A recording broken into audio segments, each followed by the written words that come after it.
नमस्कार सभी को, राधे राधे, जय श्री कृष्णा, गुड मॉर्निंग। फिर से हाजिर है साइकोलॉजी की एक और क्लास के साथ। आज की क्लास हमारी रहेगी थ्योरी की। आज हम पढ़ेंगे अधिगम का सिद्धांत जो जीन पियाजे ने दिया था। तो संज्ञानात्मक विकास का सिद्धांत की हम बात करेंगे, जो कि किसने दिया था, जीन पियाजे ने दिया था। तो चलिए फिर क्लास को स्टार्ट करते हैं। बात कर रहे हैं किसकी, जीन पियाजे की। जीन पियाजे की हम बात करेंगे तो सबसे पहले जानेंगे कि जीन पियाजे कौन थे। रचनावादी। जीन पियाजे कौन थे? ये थे रचनावादी। इनका मानना है कि जो बालक है वो करके सीखता है, ज्ञान का निर्माण स्वयं करता है, स्वयं ज्ञान की जो है रचना करता है। तो जीन पियाजे रचनावादी थे। बात करें इन्होंने कौन सा सिद्धांत दिया था, तो इन्होंने जो सिद्धांत दिया था उसका नाम है संज्ञानात्मक विकास का सिद्धांत। संज्ञानात्मक विकास का सिद्धांत।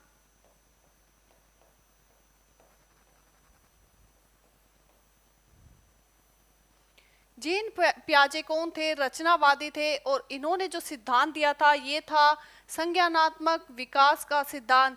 इन्होंने माना कि जो बालक का मानसिक विकास होता है वो 4 चरणों से होकर गुजरता है। कितने चरण?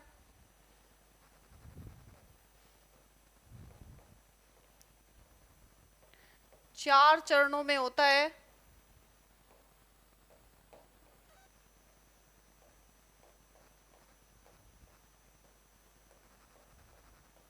तो देखिए, जीन पियाजे रचनावादी थे। संज्ञानात्मक विकास का सिद्धांत इन्होंने दिया था और इनका मानना था कि प्रत्येक बालक का जो मानसिक विकास है वो 4 चरणों से होकर गुजरता है। यानी कि संज्ञानात्मक विकास के इन्होंने 4 चरण बताए थे। तो चलिए इन चारों चरणों को हम देख लेते हैं।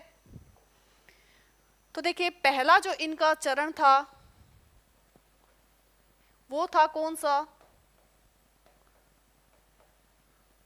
संवेदी पेशीय अवस्था।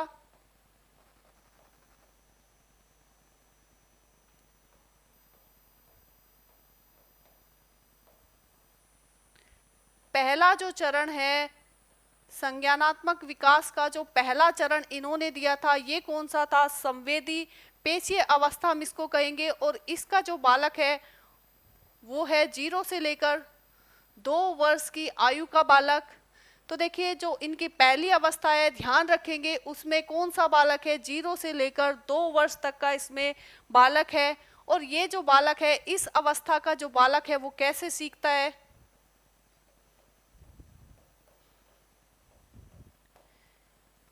इंद्रियों के माध्यम से सीखता है।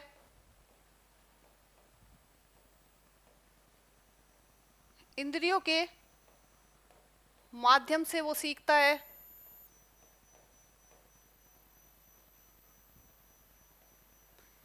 यानी कि इस अवस्था का जो बालक है वो आंखों से देखकर, कान से सुनकर, हाथों से छूकर अपने जो है सेंस ऑर्गन का यूज करता है। सीखने में अपनी इंद्रियों का प्रयोग करता है। किसी भी चीज को देखकर, छूकर, सुनकर वो सीखता है।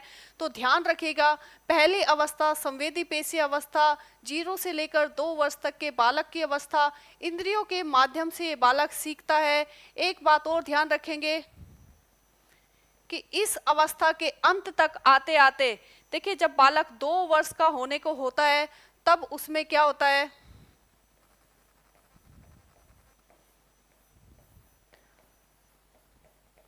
वस्तु स्थायित्व का गुण आ जाता है।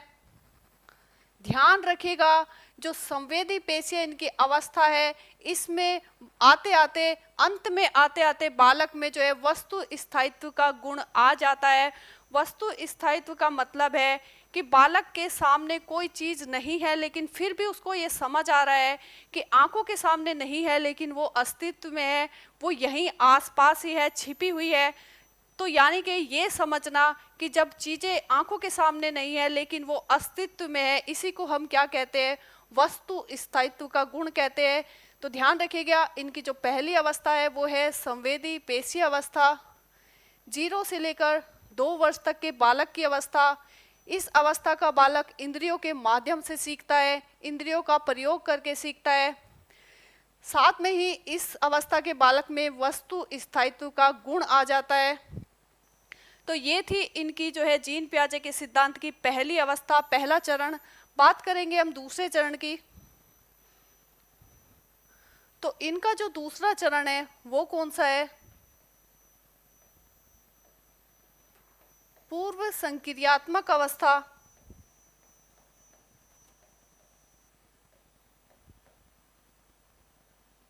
पूर्व संक्रियात्मक अवस्था ये कौन सी? इनके सिद्धांत की ये दूसरी अवस्था है, इसका नाम है पूर्व संक्रियात्मक अवस्था। बालक की जो एज है वो रहेगी यहाँ पर 2 से लेकर 7 वर्ष तक के बालक की अवस्था है। ध्यान रखिएगा, जीन पियाजे के सिद्धांत की दूसरी अवस्था पूर्व संक्रियात्मक अवस्था, बालक की एज 2 से लेकर 7 वर्ष तक के बालक की अवस्था है। और इसमें जो है बालक कैसे सीखता है? प्रतीकों व संकेतों के माध्यम से सीखता है।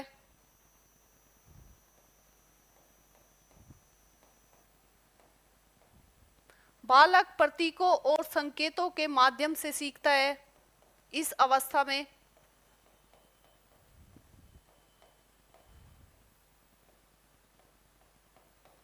तो ध्यान रखिएगा, इनकी जो दूसरी अवस्था है पूर्व संक्रियात्मक अवस्था, इसमें बालक प्रतीकों के माध्यम से, संकेतों के माध्यम से सीखता है। आपने देखा होगा आपके घर में जो छोटे बच्चे होते हैं वो कई बार झाड़ू से खेल खेलते हैं, झाड़ू के ऊपर बैठकर कहते हैं कि मैं अपने घोड़े पर बैठा हूँ और दौड़ रहा हूँ। कई बार जो छोटी पटरी होती है जिस पर माताएं बहनें बैठकर खाना बनाते हैं किचन में, उस पर बैठकर बच्चे जो है पैरों से चलाते और कहते हैं ये हमारी गाड़ी है, रेलगाड़ी है। तो बालक जो है उनको अपना प्रतीक बना लेते हैं और प्रतीकों के माध्यम से जो है बालक इस अवस्था में सीखते हैं। दूसरा याद रखिएगा, यहाँ पर बालक यहाँ पर भाषा का प्रयोग करना प्रारंभ कर देते हैं।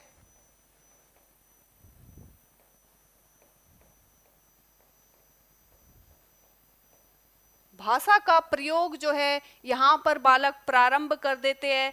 शब्दों को जोड़कर, 5-7 शब्दों को जोड़कर वो एक पूरा वाक्य बनाना प्रारंभ कर देते हैं। तो इस अवस्था में भाषा का प्रयोग प्रारंभ कर देते हैं। साथ में ही याद रखिएगा जीववाद।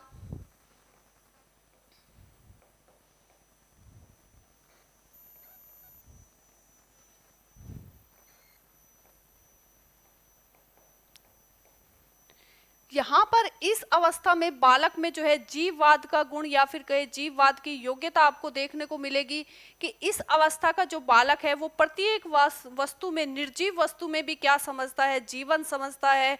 फर्श में, दीवारों में, हर चीज जो निर्जीव है उसमें भी वो जीवन समझता है। आपने कई बार देखा होगा कि छोटा बच्चा जब दीवार से टकराता है तो वो रोने लग जाता है। घर वाले पूछते हैं कि क्या हुआ, कि दीवार ने मेरे को मारा इसलिए वो रो रहा है। तब घर वाले क्या करते, दीवार को ऐसे हल्का सा मारते तो बच्चा खुश हो जाता है, कहता है कि मैंने अपना बदला ले लिया। तो वो क्या करता है, निर्जीव वस्तुओं में भी जीवन समझ लेता है। इसी को हम जीववाद के नाम से जानते हैं। ध्यान रखिएगा एक चीज और,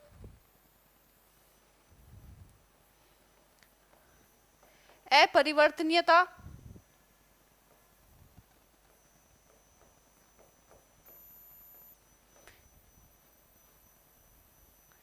एक शब्द और आपको यहां पर याद रखना है कि अपरिवर्तनीयता ये क्या होता है? अपरिवर्तनीयता क्या होती है कि बालक इसमें सीधी प्रक्रिया तो समझता है। ये जो इनकी दूसरी अवस्था है 2 से लेकर 7 वर्ष का जो बालक है, इसमें बालक सीधी प्रक्रिया समझ लेगा। सीधी प्रक्रिया मतलब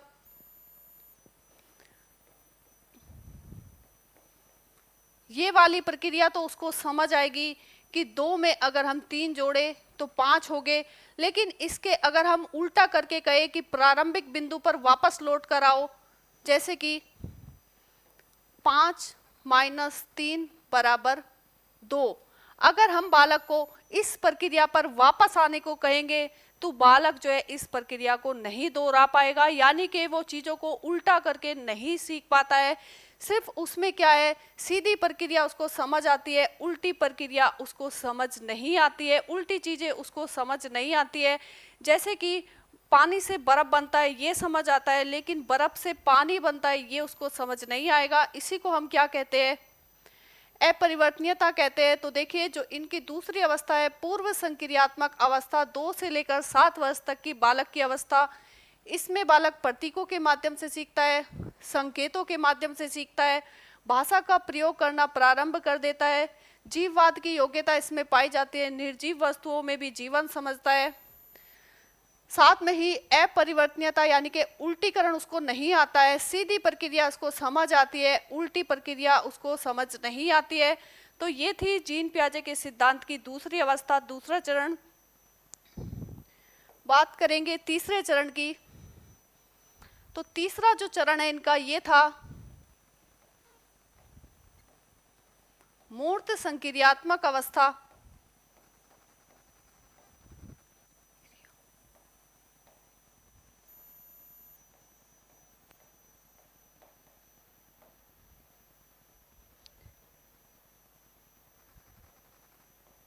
जीन पियाजे के सिद्धांत की, संज्ञानात्मक विकास के सिद्धांत की ये तीसरी अवस्था है, तीसरा चरण है। और इसमें जो बालक है वो रहेगा कितना? 7 से लेकर 11 वर्ष तक के बालक की ये अवस्था है। तो ध्यान रखेंगे, इनकी तीसरी अवस्था मूर्त संक्रियात्मक अवस्था, साथ में ही ये कौन से बालक की अवस्था है? 7 से लेकर 11 वर्ष तक के बालक की अवस्था है। इस अवस्था में आते आते बालक क्या सीख जाता है? देखिए, ध्यान रखेगा कि मूर्त चीजों को, अगर सामने कोई वस्तु है, कोई घटना घट रही है और उसके बारे में अगर बालक से आप जो है कुछ पूछते हैं तो वो उसके बारे में चिंतन कर सकता है। यानी कि कोई चीजें जब आंखों के सामने होती है, ध्यान रखिएगा, लिख लीजिएगा, इस अवस्था में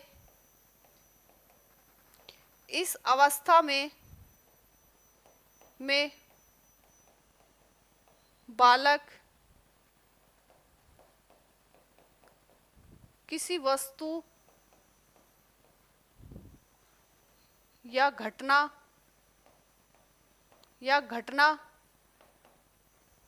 के बारे में तार्किक रूप से चिंतन करना प्रारंभ कर देता है।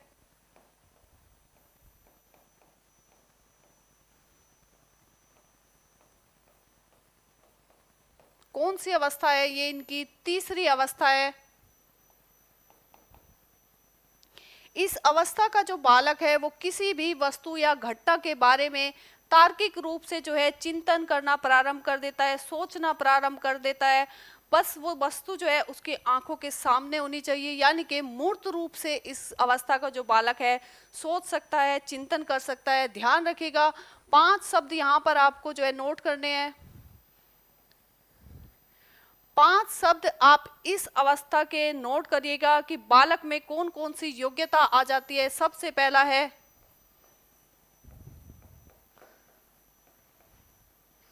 संरक्षण। दूसरे की बात करें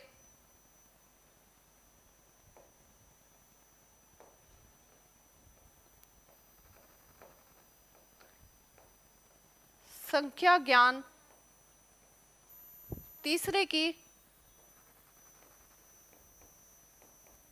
कर्मानुसार, चौथे की हम बात करें,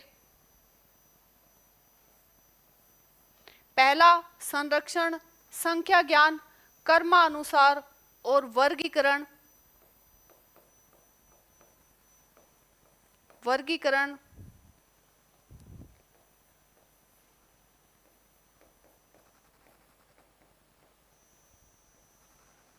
संबंध क्षमता। तो देखिए, ये जो बालक है 7 से लेकर 11 वर्ष तक का जो बालक है, इसमें कौन कौन सी योग्यताएं बालक में आ जाती है? तो संरक्षण उसको आ जाता है, संख्या ज्ञान उसको हो जाता है, कर्मानुसार चीजों को लगाना सीख जाता है, वर्गीकरण करना सीख जाता है और संबंध की क्षमता इस बालक में पाई जाती है।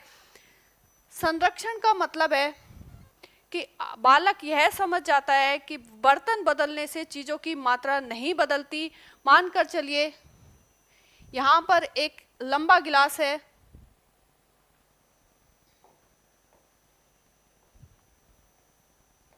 यहाँ पर जो है एक लंबा गिलास है और एक क्या है, छोटा गिलास है, लेकिन वो क्या है, चौड़ा गिलास है।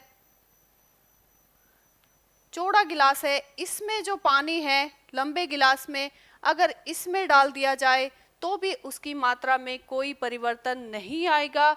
ये समझ जाता है इस उम्र का बालक, 7 से लेकर 11 वर्ष तक का जो बालक है, वो चीज़ों की बर्तन बदलने से मात्रा नहीं बदलती, ये समझ जाता है। ये क्या है, संरक्षण। बालक को जो है संख्या ज्ञान हो जाता है। देखिए इस अवस्था में आते आते बालक को जो है संख्या ज्ञान हो जाता है। अगर आप उससे चीज़ों का हिसाब मांगेंगे, मानकर चलिए आपने जो है बालक को 500 रुपये दिए और दुकान से कोई चीज़ लाने को कहे, तो वो दुकानदार से पूरा हिसाब लेकर आएगा और आपको भी बताएगा कि कौन सी चीज़ कितने की आई है, कितने पैसे वापस बचे हैं। तो यहाँ पर बालक को क्या, संरक्षण का ज्ञान हो जाता है, संख्या ज्ञान उसको हो जाता है, साथ में ही चीज़ों को क्रम में लगाना सीख जाता है। अगर आप उसको कहे कि चीज़ों को क्रम में लगाना है तो वो छोटी बड़ी फिर उससे बड़ी फिर उससे बड़ी, तो वस्तुओं को चीज़ों को वो क्रम में लगाना इस अवस्था में सीख जाता है। आपने कई बार देखा भी होगा कि जो इस अवस्था के बालक है वो अपने जो पेंसिल बॉक्स होता है उसमें भी जो है क्रम में लगाता है चीज़ें। पेंसिल, पहले छोटी पेंसिल फिर उससे बड़ी फिर उससे बड़ी। अपने बस्ते में जो है बैग में कॉपी किताबों को भी वो क्रम से लगाता है। सबसे नीचे बड़े वाली बुक रखेगा, फिर उससे छोटी फिर उससे छोटी। तो यहाँ पर बालक को जो है चीज़ों को क्रम में लगाना आ जाता है इस अवस्था में। बात करें वर्गीकरण की, तो इस अवस्था का जो बालक है चीज़ों का वर्गीकरण करना सीख जाता है। जैसे कि उसके पास बहुत सारे खिलौने हैं तो उसमें से वो रबड़ के खिलौने अलग कर सकता है, मेटल के खिलौने अलग कर सकता है, प्लास्टिक के खिलौने अलग कर सकता है। तो चीज़ों का उसको वर्गीकरण आ गया है इस अवस्था में। साथ में ही मानकर चलिए यहाँ पर बालक में इस अवस्था में 7 से लेकर 11 वर्ष तक की जो बालक की अवस्था है, इसमें बालक जो है संबंध बना सकता है। बहुत जल्दी से वो बालकों के साथ मित्रता करता है, दोस्ती करता है और संबंध स्थापित करता है। मानकर चलिए आपने जो है इस अवस्था में 7 से लेकर 11 वर्ष तक की जो अवस्था है, इस अवस्था में अपने बच्चे का स्कूल बदल दिया। तो जब उसका पहला दिन होता है तो आप सोचते हैं अभी तो उसका पहला दिन है, कोई दोस्त भी नहीं है, तो आज तो वो क्लास में परेशान हो रहा होगा। लेकिन जब वो स्कूल से आता है तो आपको बहुत खुश मिलता है। वो कहता है आज मैंने जाते ही 4-5 दोस्त बना लिए। तो देखिए वो इतनी जल्दी जो है दोस्त बना लेता है, संबंध स्थापित करता है। तो ध्यान रखिएगा ये इनकी कौन सी अवस्था थी, मूर्त संक्रियात्मक अवस्था, 7 से लेकर 11 वर्ष तक के बालक की अवस्था। इस अवस्था का जो बालक है किसी भी वस्तु या घटना के बारे में तार्किक रूप से चिंतन कर सकता है। साथ में ही उसमें योग्यता आ जाती है संरक्षण की, संख्या ज्ञान करना सीख जाता है, वस्तुओं को क्रम में लगाना सीख जाता है, चीज़ों का वर्गीकरण सीख जाता है और संबंध बनाने की उसमें जो है क्षमता जो है विकसित हो जाती है। तो ये थी हमारी जीन पियाजे के विकास की तीसरी अवस्था, तीसरा चरण। इसके बाद में हम बात करेंगे इनके लास्ट चरण की। तो देखिए बात करेंगे हम किसकी, इनका चौथे चरण की हम इनकी बात करें तो वो कौन सा था, अमूर्त संक्रियात्मक अवस्था।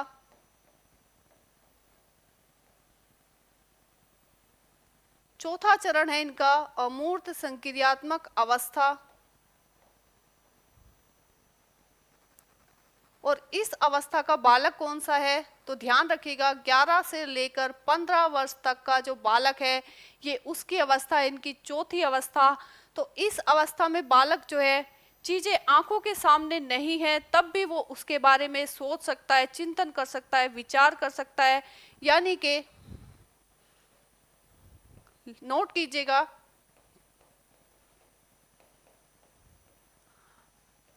आंखों के सामने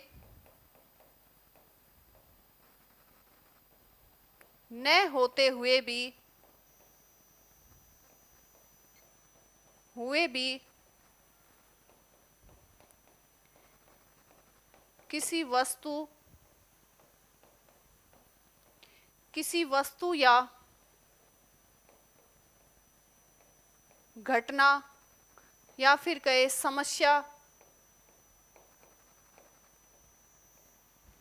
समस्या के बारे में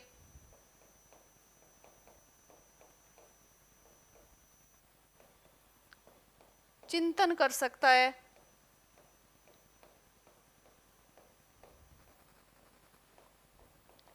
तो देखिए इस एज की जो बालक है, इस एज का जो बालक है 11 से लेकर 15 वर्ष तक का जो बालक है वो क्या कर सकता है,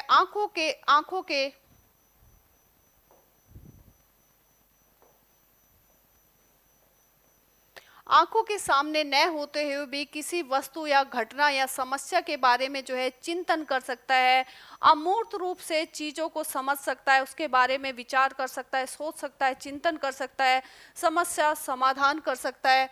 मानकर चलिए आप बालक को कहे कि x y से क्या है,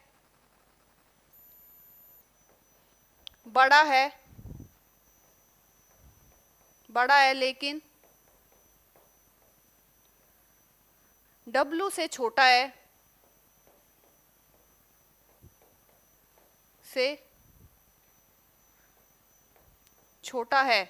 तो देखिए इस अवस्था के बालक को अगर आप कहेंगे जो x है वो y से बड़ा है लेकिन W से छोटा है तो सबसे बड़ा कौन है, तो इस अवस्था का जो बालक है दिमाग में सोचकर ही उसका आंसर दे देगा, यानी कि अमूर्त रूप से सोचना प्रारंभ कर देता है इस अवस्था का बालक। तो देखिए ये थी इनकी चौथी अवस्था। चारों चरणों को, चारों जो है अवस्थाओं को हमने पढ़ लिया है। नेक्स्ट हम बात करेंगे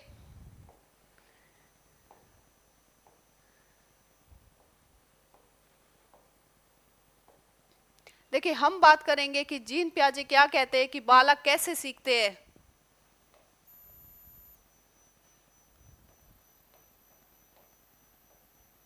बच्चे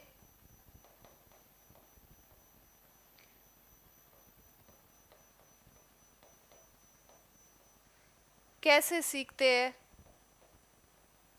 तो जीन पियाजे क्या कहते हैं, अगर हम सोचे समझे कि बच्चे कैसे सीखते हैं तो जीन पियाजे क्या कहते हैं कि बच्चे कैसे सीखते हैं, स्कीमा के माध्यम से सीखते हैं। बालक जो है चीज़ों का अपने दिमाग में स्कीमा बनाते हैं और जैसे जैसे परिपक्व होते जाते हैं, बड़े होते जाते हैं, अनुभव ग्रहण करते जाते हैं, अपने पुराने स्कीमा में संशोधन करते जाते हैं और नया स्कीमा बनाते जाते हैं। तो ध्यान रखिएगा हमने बात की कि बच्चे जो है वो कैसे सीखते हैं, स्कीमा के माध्यम से सीखते हैं, अनुभव ग्रहण करते जाते हैं और नए स्कीमा बनाते जाते हैं।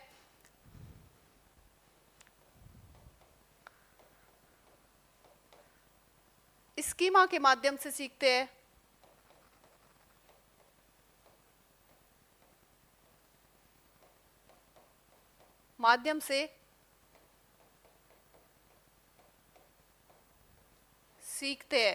अब आप कहेंगे कि ये स्कीमा क्या है, तो चलिए फिर इस स्कीमा के बारे में भी बात करेंगे कि स्कीमा क्या होता है।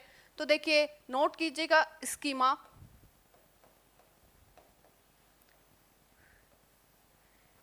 स्कीमा को हम कह सकते हैं दिमाग का पैकेट,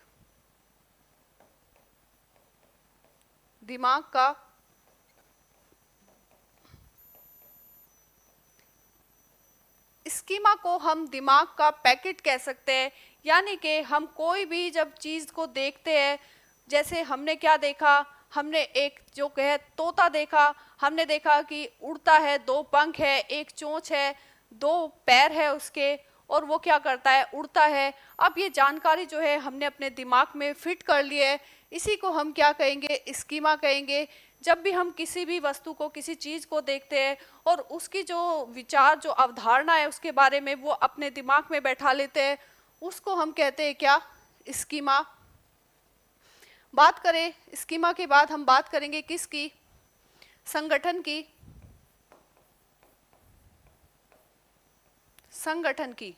तो देखिए संगठन क्या होता है, हमने बात की स्कीमा की कि जब हम किसी चीज को देखते हैं उसको हम अपने दिमाग में बैठा लेते हैं, उसका हम दिमाग में एक चित्र बना लेते हैं कि अच्छा तोता है, ग्रीन कलर का है, 2 पैर है, 2 पंख है, उड़ता है, तो वो क्या है? तोता है। अब ये जो जानकारी हमने दिमाग में बैठा ली है, तो स्कीमा को हम क्या कहेंगे? दिमाग का पैकेट। अब हम बात करेंगे संगठन की, तो संगठन क्या होता है? इसको हम क्या कह सकते हैं? दिमाग की अलमारी।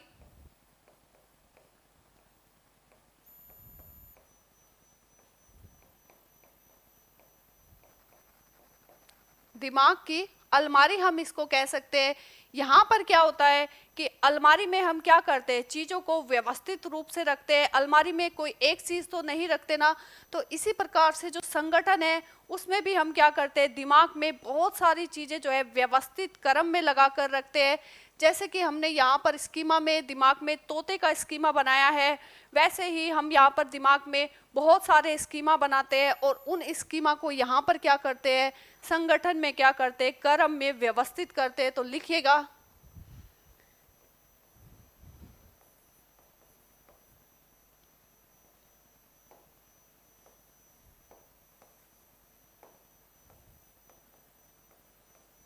बहुत सारी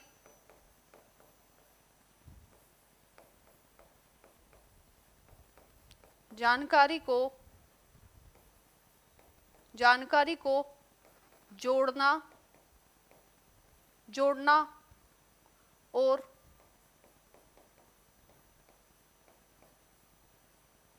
क्रम में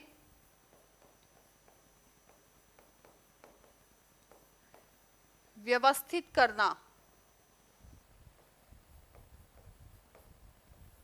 तो देखिए, जिस प्रकार से हम घर की अलमारी में क्या करते हैं? कपड़े लगाते हैं, क्रम में लगाते हैं, साड़ियाँ एक तरफ, सूट एक तरफ, जो है बच्चों के कपड़े एक तरफ लटकाते हैं, कोट पैंट एक तरफ। इसी तरीके से यहाँ पर जो संगठन है इसमें भी इसको हम क्या कहेंगे? दिमाग की अलमारी कहेंगे। और संगठन में भी क्या होती है? जो बहुत सारी जानकारी हमारे पास होती है, जो स्कीमा हमने बना रखे हैं अलग अलग, जैसे कि तोते का स्कीमा, कुत्ते का स्कीमा, बिल्ली का स्कीमा, कबूतर का स्कीमा, उन सबको क्या करेंगे? संगठन में आपस में जोड़ते हैं और क्या करते हैं? क्रम में उनको क्या करते हैं? व्यवस्थित करते हैं। तो ध्यान रखिएगा, स्कीमा में हम क्या करते हैं? किसी भी चीज को देखकर उसकी जानकारी अपने दिमाग में बिठाते हैं। संगठन में हम क्या करते हैं? बहुत सारी जानकारियों को, बहुत सारे स्कीमा को क्रम में व्यवस्थित करते हैं, आपस में जोड़ते हैं। तो हमने यहाँ पर पढ़ा स्कीमा को, साथ में ही हमने यहाँ पर पढ़ लिया है किसको?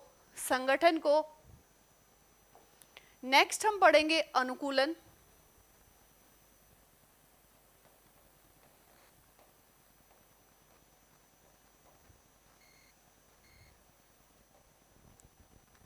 तो देखिए, नेक्स्ट हम पढ़ेंगे अनुकूलन को। हमने पढ़ा क्या? स्कीमा पढ़ा, संगठन पढ़ा, अब हम पढ़ेंगे अनुकूलन को।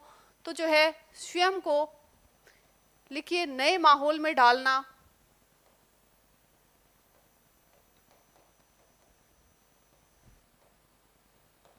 नए माहौल में ढालना। नए माहौल में ढालना ही क्या है? अनुकूलन है।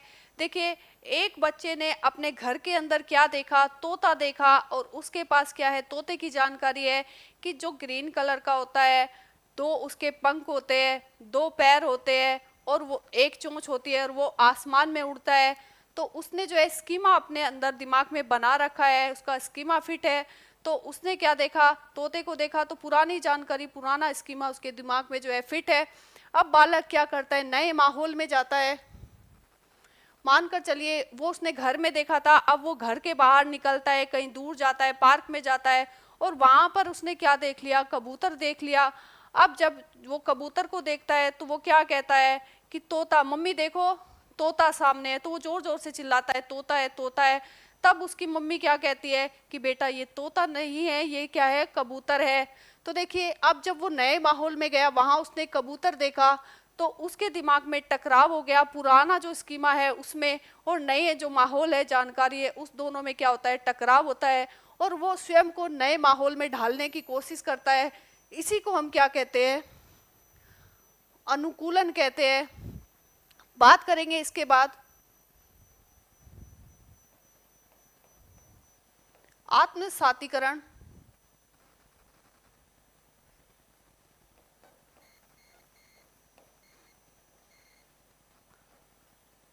करेंगे हम आत्मसातीकरण की, कि आत्मसातीकरण क्या होता है। देखिए, जब बालक के पास कोई पुरानी जानकारी होती है और नवीन परिस्थितियों में बिना किसी बदलाव के, याद रखिएगा इसमें एक शब्द याद रखना है,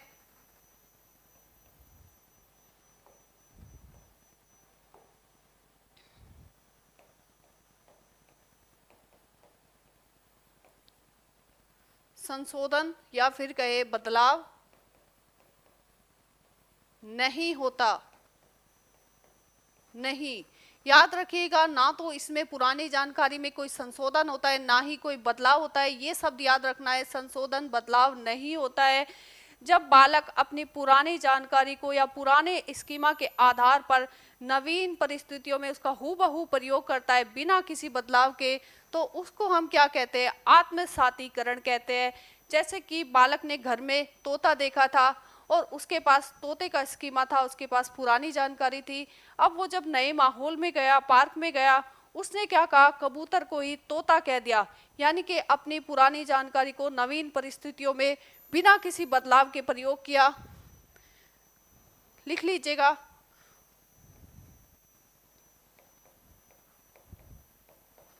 पुरानी जानकारी को, पुरानी जानकारी का या फिर अपने पुराने स्कीमा का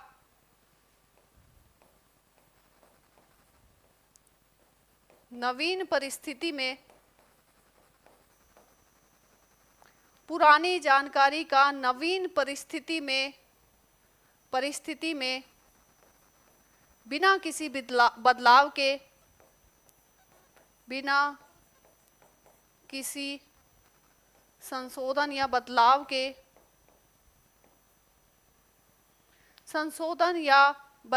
बिना किसी संशोधन के प्रयोग करना ही क्या कहलाता है, आत्मसातीकरण कहलाता है। ध्यान रखिएगा, पुरानी जानकारी जो स्कीमा है उसका जो प्रयोग है नवीन परिस्थितियों में हूबहू करना, वैसे के वैसा ही करना, इसमें कोई बदलाव, कोई संशोधन नहीं किया जाता, तो इसको हम क्या कहेंगे, आत्मसातीकरण कहेंगे। हमने पढ़ा स्कीमा, संगठन, अनुकूलन, आत्मसातीकरण। इसके बाद हम बात करेंगे समायोजन की।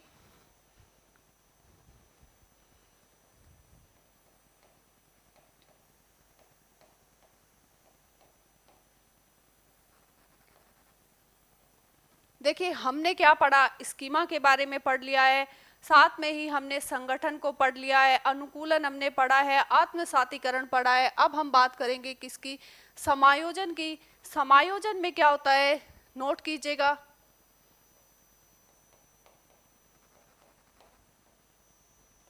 संशोधन करना पड़ता है या फिर कहे बदलाव होता है। इसमें बालक के पास कोई पुरानी जानकारी होती है और उसको वो नवीन परिस्थितियों में वैसे के वैसा ही प्रयोग नहीं कर सकता, पुरानी जानकारी में जो है बदलाव करेगा नवीन परिस्थितियों के अनुसार।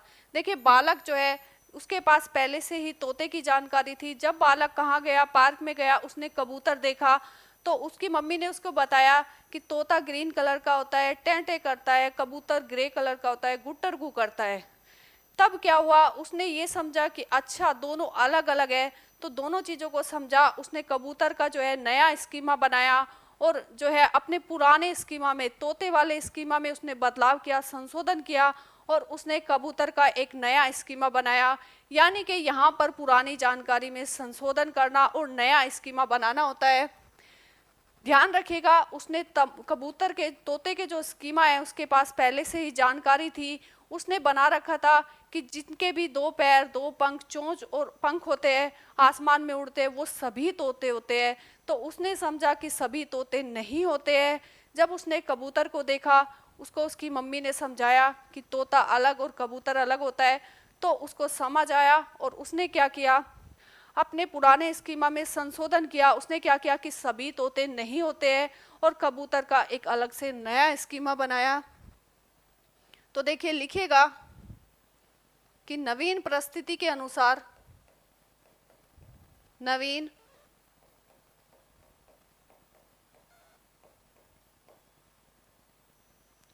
नवीन परिस्थिति के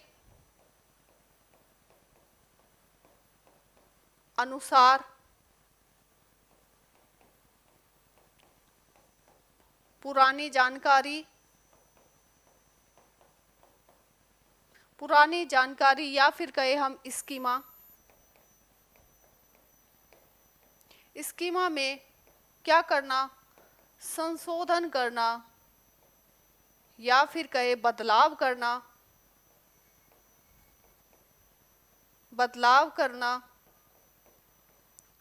करना ही क्या है, समायोजन है। बदलाव करना ही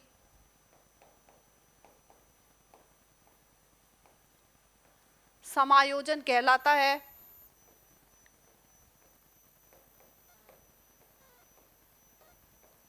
तो एक चीज पकड़ के रखनी है कि आत्मसातीकरण में कोई संशोधन, कोई बदलाव नहीं होता है। पुरानी जानकारी को नवीन परिस्थितियों में वैसा का ही वैसा प्रयोग किया जाता है, जबकि समायोजन में संशोधन करना पड़ता है, बदलाव करना पड़ता है, अपनी जो है नवीन परिस्थितियों के अनुसार पुरानी स्कीमा में, पुरानी जानकारी में बदलाव करना पड़ता है और नया स्कीमा बनाना पड़ता है, उसमें संशोधन करना पड़ता है पुरानी जानकारी में। तो देखिए ये पढ़ा हमने क्या, समायोजन। अब हम बात करेंगे किसकी, असंतुलन की।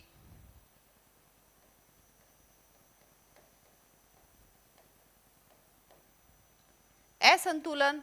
और एक हम बात करेंगे किसकी, संतुलन।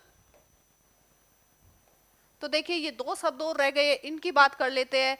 तो असंतुलन क्या होता है, भ्रम की स्थिति होती है।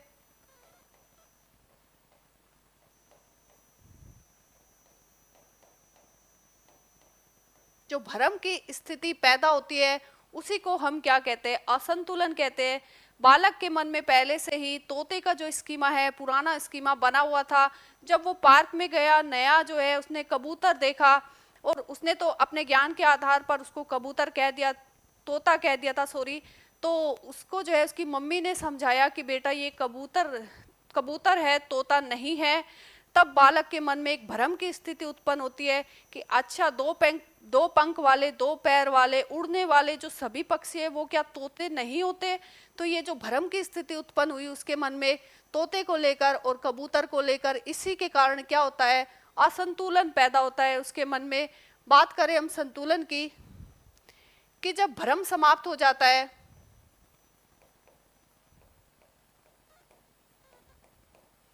भ्रम समाप्त हो जाता है, यानी कि उसको जो है समझ आ गया है कि जो कबूतर है वो कैसा दिखता है, ग्रे कलर का दिखता है, गुटरगू करता है। तोता अलग चीज है, तोते के भी दो पंख होते हैं, दो पैर, लेकिन वो ग्रीन कलर का होता है, हरे रंग का होता है और वो टे करता है। तो उसकी जो है स्थिति स्पष्ट हो गई, उसको समझ आ गया तोता अलग चीज है, कबूतर अलग चीज है। तो उनने दोनों के जो है स्कीमा अलग अलग बनाए, इसी को हम क्या कहते हैं, संतुलन कहते हैं। हमने पढ़ा असंतुलन, हमने पढ़ा संतुलन।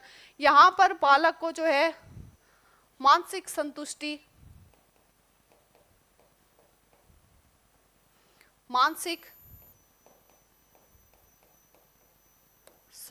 प्राप्त होती